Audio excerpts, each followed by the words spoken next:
দাদা দাদা এখানে কি একটু আগে ঝগড়া চলছিল? হ্যাঁ, হ্যাঁ, এখানে একটু আগে ঝগড়া চলছিল। দাদা কারণটা কি ছিল? হ্যাঁ, আমি বলছি প্রথম থেকেই। আমি সকালবেলা কেবল ঘুম থেকে উঠেছি জাস্ট। উঠে কেবল দাঁত ব্রাশ করব, তখনই কানে আওয়াজ আসলো। কোত্থেকে? বাড়ি থেকে বেরিয়ে দেখলাম পাশে মাঠে ঝগড়া চলছে। সবাই গোল করে দেখছে তা। তো আমিও একটু এগিয়ে গেলাম। তো দেখতে, দেখতে আমি ভুলেই গেছিলাম যে কি কারণ সেটা জিজ্ঞাসা করব। তো একজনকে জিজ্ঞাসা করলাম যে প্রথম থেকে ছিল। তো উনি বলল নাকি জায়গা জমি নিয়ে। জায়গা জমি নিয়ে? তা আপনারাই বলুন জায়গা জমি নিয়ে ঝগড়া করা যায়? না না, কখনোই না। মিনিমাম মারপিটটা তো করবে। আরে দাদা তো মারপিট কেন? আমি তারপরে গেলাম, সবাই মতামত নিলাম। তারপরে ওদের মানে যারা ঝগড়া করছিল তাদের কাছে গেলাম।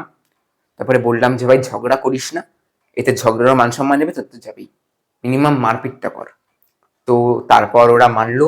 তারপর ওরা মারপিট শুরু করলো। হ্যাঁ, মারপিটটা হচ্ছে ইট দিয়ে। মানে পাশে আবার হচ্ছে স্বাস্থ্যকেন্দ্র হচ্ছে নতুন, মানে আপগ্রেড হচ্ছে। তো সেটার ইট লেখা ছিল, তো ইট ছোড়াছুড়ি। তারপরে আমরা সব মানে যে যা পজিশন নিলাম, দূরে দূরে চলে গেলাম।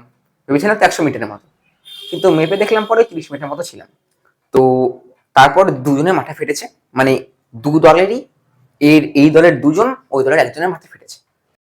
তবে মাঝখান থেকে কারা এসে আবার ঝগড়া থামানো শুরু করে দিয়েছে। তারপরে আমি গেলাম থামানোর জন্য, মানে যারা ঝগড়া থামাচ্ছিল।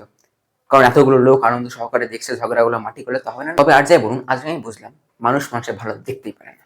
কেন কেন? কারণ অতগুলো লোক, মিনিমাম পাড়ার বেশিরভাগই লোক, 75% মতো ওখানে ঝগড়া দিচ্ছে আনন্দ সহকারে। কে গিয়ে পুলিশকে ফোন করে দিয়েছে, পুলিশ এসেছে।